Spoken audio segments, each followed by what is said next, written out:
মূলক এবং মনের ব্যাপার, কিন্তু এক্ষেত্রে তো পুরসভা আসার মানে কি, মানে কোনো পৌর তো আইন নেই যে কে কি লাগাবে দেওয়ালে, সেটা নেই। পৌর তো আইন নেই। আমরা যাদের কাছে গেছিলাম, প্রতিবার বাড়িতে গেছিলাম, তাদের হাত জোর করে যখন বলেছি, তারা বলছে নোংরা ফেলার জন্য হয়েছে। পৌরসভার উদাসীনতায় পরিত্যক্ত ময়লা আবর্জনা থাকে রাস্তার পাশে, আর তার হাত থেকে মুক্তি পেতে গৃহস্থ অনেক সময় লাগিয়ে থাকেন প্রাচীরে দেবদেবীর ছবি। একদিকে তাদের সচেতনতা, অন্যদিকে পৌরসভাকে সঠিক নাগরিক পরিষেবা দেওয়ার দাবি নিয়ে আজ বিশ্ব হিন্দু পরিষদের যুবকর্মীদের বজরং দলের পক্ষ থেকে শান্তিপুর পৌরসভায় ডেপুটেশন দেওয়া হয়।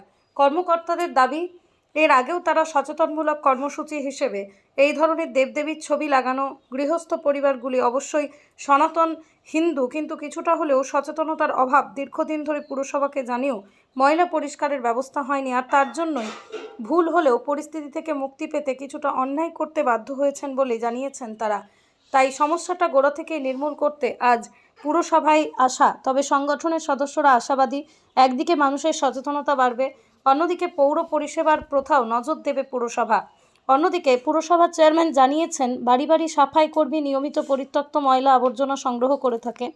এমনকি পৌরসভার পক্ষ থেকে নীল এবং সবুজ অর্থাৎ পচনশীল এবং অপচনশীল আলাদাভাবে রাখা হয়, কিন্তু সেক্ষেত্রে নিকাশি নালা কিংবা বাড়ির সামনে কোথাও ফেলার কথা নয়। এ ব্যাপারে তাদেরও সচেতন হতে হবে, কারণ পুরসভা সকলের উন্নয়ন রক্ষা করতে হবে নিজেদেরই। তার নোংরা ফেলার জন্য পৌরসভা কি দায়িত্ব নিয়েছে? আচ্ছা, মানে ওই জায়গা থেকে যদি নোংরাটা সঠিকভাবে পরিষ্কার হয়, তারা তুলে নেবে বলেছে, কিন্তু সেটাও তো ঠিক নয়। আমরা সেক্ষেত্রে চেয়েছি যে ঠিক আছে, আমরা পৌরসভাকে একবার ডেপুটেশনের মাধ্যমে আমরা তাদেরকে জানাবো। এবার এর পরবর্তীতে আমরা চাইবো প্রত্যেকটা সনাতনী হিন্দু যাতে তার বাড়ির যেখানে যে দেবদেবী থাকার জায়গা, সেই জায়গাটা থেকে যেন তারা সেই জায়গাটায় বাড়ির বাইরে না করে। যেখানে আমরা ভগবানকে আমরা ঘরে রাখছি, সেই সিংহাসনে রাখছি, সেই চিত্রপট আমরা নিয়ে গিয়ে বাড়ির বারান্দায় বা বাড়ির পাঁচিলে গিয়ে রাখছি। সেটা কি তাদের কাছেও কি দৃষ্টিকটু লাগছে না? সেখানে আমার মনে হয় তারা অন্য ছবি লাগাতে পারে, অন্য কিছু করতে পারে, অন্য পদক্ষেপ করতে পারে, কিন্তু তাই বলে বাড়ির আড়াটাকে নিয়ে বাইরে রাখতে পারে না। বা নিজের পক্ষে যেখানে নোংরা ফেলবেন না এরকমও তো লাগাতে একদম পারে। লাগাতে পারে, অবশ্যই। আপনার নাম পরিচয়? আমার নাম পিঙ্কু নন্দী, বজরং দলের সংযোজক। যেটা আমাদের বিশ্ব হিন্দু পরিষদের থেকে আমরা যেটা বলেছি বজরং দলের থেকে, তো সেখানে যে যারা ময়লাটা তোলে, মানে বিশ্ব হিন্দু পরিষদেরই যুব সংগঠনের বজরং দল, বজরং দল। আলাদা বলে কিছু নয়। এবার আমাদের যে মেন উদ্দেশ্যটা তো আপনি শুনলেনই বিষয়টা। না, এবার একটা জিনিস বলুন, যেটা সেটা হচ্ছে পৌর তো আইন কোনো এইভাবে নেই, তাহলে তারা কিভাবে সচেতন করবে? তারা সচেতন বলতে যে একটা পৌরসভার থেকে একটা মাইকিং সরকারিভাবে পৌঁছা, যে বিভিন্ন মানুষের কাছে যে আপনারা স্বচ্ছতা বজিয়ে রাখুন, এবং যারা হচ্ছে এই যে নোংরাগুলো তোলে বাড়ি বাড়ি, তাদেরকে আর একটু বলা যে তারা বাড়িতে ঠিক মতন যাচ্ছে কি না সেভাবে নোংরাগুলো। তিনি সেটা আমাদের আশ্বাস দিয়েছেন এবং বলেছেন যে সেটা আমি দ্রুত চেষ্টা করব। একটু সময় নিলেন যে আমি যতটা তাড়াতাড়ি সম্ভব আমি এটাকে অবশ্যই আপনাদের কাজটাকে আপনারা কি সচেতন করেছেন এই মানুষগুলোকে? সবার আগে যেহেতু আইন যেহেতু নেই, তাহলে সচেতনতা দরকার। যার বাড়িতে দেওয়ালে লাগিয়ে আছে তাকে আমরা করজোরে নম্রতা, ভদ্র, একবারে নম্রতা হয়ে তাকে অনুরোধ বিনয় করে জানাচ্ছি যে আপনারা সরিয়ে নেন। তেনাদের পক্ষ থেকে আমাদের এই বক্তব্যটা এসেছে যে দেখুন যে এইখানে নোংরাটা ফেলার কারণটাই হচ্ছে যে এই যে নোংরাগুলো ফেলার কারণে আমরা দেবতাটা লাগাচ্ছি চিত্রপটগুলো। তাই এইখানে যদি নোংরাটা না পড়ে তাহলে কিন্তু আমরা চিত্রপটগুলো লাগাবো না। তা তখন আমরা বললাম ঠিক আছে, আমরা চেষ্টা করছি যাতে আপনার এখানে নোংরাটা না পড়ে। এবং আপামর শান্তিপুরবাসীর কাছে আমাদের বিশ্ব হিন্দু পরিষদ এবং বজরং দলের তরফ থেকে অনুরোধ, আপনারা এই জিনিসগুলো যিনি লাগাচ্ছেন তিনি তো বাধ্যতামূলক করছেন, আপনারাও যারা করছেন নোংরাগুলো তারা ফেলবেন না। আপনার মাধ্যম দিয়ে তাদের কাছে বার্তা, যারা লাগাচ্ছে তারাও তো দেখা গেল হিন্দু বা সনাতনী ধর্মের, তেনাদের কাছে অনুরোধ করেছি, তেনারাও খুলে নেবে বলেছেন। এবং ওই তিনি লাগিয়েছেন তো ওই যারা করছে বলে, তা তিনি বলছেন এরা যদি না করে আমরা অবশ্যই এটা খুলে নেব। তাই সেই জন্য সাধারণ যারা সনাতনী হিন্দু আছে তাদের কাছেও আমাদের করজোরে আপনারা আশাবাদী যে যারা খুলে নেবে তারা নিজেরা? আশা করি, কারণ সনাতনী হিন্দু যখন তারা অবশ্যই বুঝবে। অনেক সময় বুঝতো না, এই জন্য সমস্যা, অনেক সময় পিচ্ছাপ করছিল এগোচ্ছিল। এর পরেও যদি কোনো কারণে না হয় তাহলে কি করবেন? তাহলে আমরা তার পরবর্তীতে এটার সচেতন তখন আমরা একটা অন্য স্টেপ নেব। কেন তাদের কাছে কি আমাদের তখন আমাদের বাড়ি বাড়ি যাওয়ার মতন অবস্থায় যেতে হবে। কেন আমরা সনাতন দেবদেবীকে নিয়ে তো ছেলেখেলা করে দিতে পারি না। কেন আমাদের সনাতনী আরাধ্য দেবদেবতা, আর সেটাকে নিয়ে তো আপনাকে প্রথমে আমরা করে জোরে অনুরোধ করতে পারি। এবার আপনি এই কাজটা কবে থেকে আরম্ভ করেছেন? শান্তি শুরু হয়ে গেছে প্রায় আজকে মনে হয় 7-8 দিন, 10 দিন আর 10 দিন হবে। আমাদের হচ্ছে বজরং দলের সভাপতি আপনাদের ভাষায়। আপনার নাম? আমার নাম প্রাণকৃষ্ণ দাস, নদিয়া দক্ষিণের বিশ্ব হিন্দু পরিষদের শান্তিপুর প্রখণ্ড থেকে আজকে শান্তিপুর পৌরসভায় আজকে 21/5/2026 তারিখে একটা হিন্দু দেবদেবীর মূর্তি দেখা গেছে যে শান্তিপুরের বিভিন্ন অঞ্চলে পাঁচিলের গায়ে সেখানে ব্যবহার করা হয়েছে। পাঁচিলের ধারে যেখানে মানুষ নোংরা আবর্জনা ফেলে, কোনো নর্দমার ধারে প্রস্রাব করে, এমন কিছু জায়গায় দেখা যাচ্ছে যে সেখানে ভগবানের দেবদেবীর চিত্রপট লাগানো আছে। তা আমরা শান্তিপুর বিশ্ব হিন্দু পরিষদ থেকে আমরা চেষ্টা করছি যে ভগবানের স্থান যেখানে হওয়া উচিত সেখানে না হয়ে কেন ওই উন্মুক্ত নোংরা জায়গায় ভগবানকে প্রতিস্থাপন করা হয়েছে।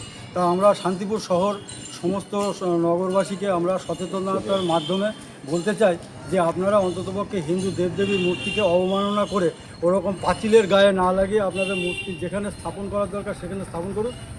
হয়তো ওই ভগবানকে ওই পাঁচিলের পাশে প্রতিস্থাপন করে তাকে ব্যবহার করে যে তাকে সেখানে নোংরা আবর্জনা যাতে না ফেলে, প্রস্তাব না করে, এটার জন্য আমরা ভগবান মানে এটা পথ হতে পারে না, এটা একটা পথ হতে পারে না। আর তা আমরা সকলকে শান্তিপুরবাসী এবং শান্তিপুর পৌরসভার আমরা চেয়ারম্যানের কাছে আমরা একই কথা বক্তব্য রাখলাম। আজকে ডেপুটেশনের মাধ্যমে আলোচনা করলাম যে অবিলম্বে আমরা শান্তিপুরবাসীর বিভিন্ন জায়গায় কিছু নোটিশ জারি করেছি বা তাদেরকে তাদেরকে কিছু জানিয়েছি যে আপনারা এই পরিস্থিতিতে যে চিত্রপটগুলি আপনারা যেখানে লাগিয়েছেন, যে সমস্ত ফ্যামিলিগুলো, তাদের সাথে মৌখিকভাবে একটু আলোচনা করেছি, করজোড়ে প্রার্থনাও করেছি যে তারা যেন অবিলম্বে ওই চিত্রপটগুলি, ভগবানের দেবদেবীর চিত্রপটগুলি সরিয়ে নেয়। পৌরসভার কাছে কি দাবি জানালেন? পৌরসভার কাছে আমরা দাবি জানালাম যে যেখানে নোংরা আবর্জনা যে পটগুলো লাগানো হয়েছে, পটগুলোর সাথে পাশে খুব পচা গলা নোংরা আবর্জনা সেখানে ফেলা হয়েছে, সেগুলো যাতে পৌরসভা তাদের নির্মল মিশন প্রকল্পের মাধ্যম দিয়ে পরিষ্কার পরিচ্ছন্ন রাখে, শান্তিপুরকে নির্মল মিশন, শান্তিপুর পরিষ্কার পরিচ্ছন্ন থাকে। আমরা সে বিষয়ে আমরা অন্য পৌর পরিষেবা সম্পর্কেও কিছু বললেন, পানীয় জল বা অন্যান্য কথা হলো কিছু? হ্যাঁ, এর সাথে পানীয় জলেরও কথা হয়েছে যে পানীয় জলের ব্যাপারে উনি বললেন যে অলরেডি উনি ট্যাপ ওয়েলের ফোর্স বাড়ানোর জন্য উনি 6টা মেশিন সেট করেছে, আরও কিছু মেশিন শর্ট আছে। ওটা মোটামুটি এখনও 6-7 মাসের মধ্যে ওনারা ওগুলো পরিষ্কার করে সঠিকভাবে জলটা প্রদান করবে, এটাও ওনারা আশ্বাস দিলেন। আমাদেরকে এই নির্মল মিশন প্রকল্পের নির্মল বন্ধুদের মাধ্যম দিয়ে আমরা যে উদ্দেশ্যে আমরা এখানে আজকে ডেপুটেশন দিতে এসেছি সেই উদ্দেশ্যে কিন্তু তারা সহযোগিতা করবে এবং পাশাপাশি আমরা শান্তিপুরবাসীকেও বলবো যে আপনারাও সহযোগিতা করুন এবং পৌরসভা আমাদেরকে সহযোগিতা করবে। এই বলে আপনার নাম পরিচয়? আমার নাম রতন মালাকার, শান্তিপুর।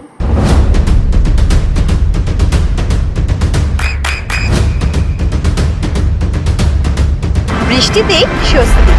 বৃষ্টি অ্যাকোয়া, বিশুদ্ধ পানীয় জল। হিন্দু পরিষদের বজরং দলের থেকে আজকে ওনারা এসেছিলেন ডেপুটেশন দিতে, বলছেন যে পাঁচিলের পাশে বেশ কিছু মানুষজন অসচেতনভাবেই ময়লা ফেলছেন এবং তাদের দাবি হচ্ছে নিয়মিত জঞ্জাল সাফাই হয় না, সেই কারণে আর দেবদেবীর ছবি লাগাচ্ছেন। ওনারা চাইছেন যে পুরসভা সেটা ব্যবস্থা নিক।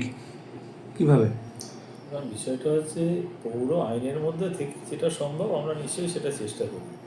আপনারা জানেন শান্তিপুর শহরে ইতিমধ্যে আমাদের নির্মল সাথী এবং নির্মল বন্ধুরা তারা কাজ করেন এবং আমরা বাড়িতে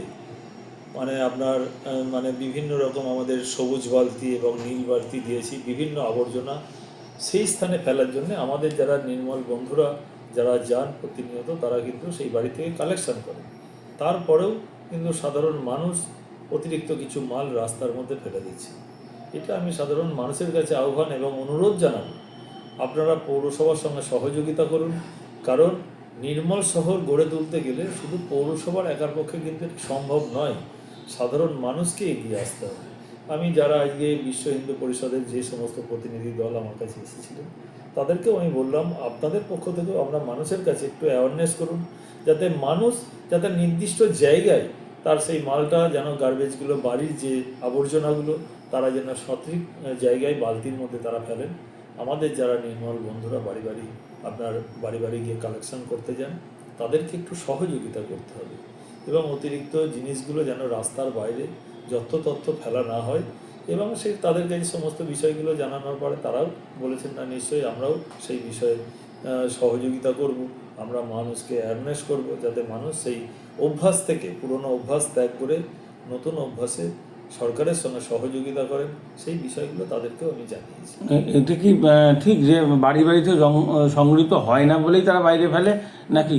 বিষয়টা সেরকম ঠিক নয়, আমাদের বাড়ি বাড়িতে আপনারা খোঁজখবর নিয়ে দেখবেন, প্রতিটা ওয়ার্ডেই কিন্তু আমাদের নির্মল বন্ধু বা নির্মল সাথীরা তারা কিন্তু তাদের বাড়ি থেকে গার্বেজগুলো কালেকশন করছে।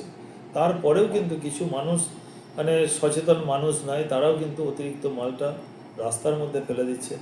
এটা কিন্তু সকলকে সহযোগিতা করতে হবে, সহযোগিতা ছাড়া পৌরসভার সেই ম্যান পাওয়ার নেই আজকে সমস্ত এই কাজগুলো তাদেরকে করা সম্ভব। মানুষের সহযোগিতার মধ্য দিয়ে আমাদের সমস্ত কাজগুলোই করতে হবে এবং শহর পরিষ্কার পরিচ্ছন্ন রাখতে গেলে সকলের সহযোগিতা নিয়েই আমাদের এগোতে আর হবে। পাঁচিলের পাশে যে দেবদেবীর মূর্তি রাখাটা এটা কিভাবে দেখছেন? এটা ওনারা বলছেন দেবদেবীর মূর্তি বলতে আমার বাড়িতে আমি কোন ঠাকুরের দেবতার মূর্তি লাগাবো এটা তো পৌরসভার এখতিয়ারের মধ্যে পড়ে না, এবং তারা তাদের মতন করে একটা বিষয়টা তারা বলেছেন, এবং সেই বিষয়টা আমাদের এখতিয়ারের মধ্যে যেটা থাকবে নিশ্চয়ই সেটাকে আমরা বলবো বা আমার মানুষকে সতর্ক করবো। তার বাইরে ধর্মীয় ব্যাপার নিয়ে আমরা মানুষের কাছে আলাদা কোনো বার্তা মানে আমাদের আইনের বাইরে গিয়ে দিতে পারি। আপনার সন্তানের উজ্জ্বল ভবিষ্যতের সঠিক দিশা JRS public school. JRS public school, যেখানে শিক্ষা এবং আনন্দ একসাথে।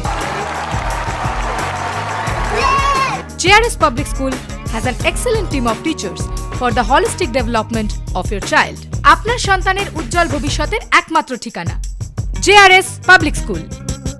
আপনি কোথায় ইনভেস্ট করবেন, কেন করবেন বুঝতে পারছেন না তো?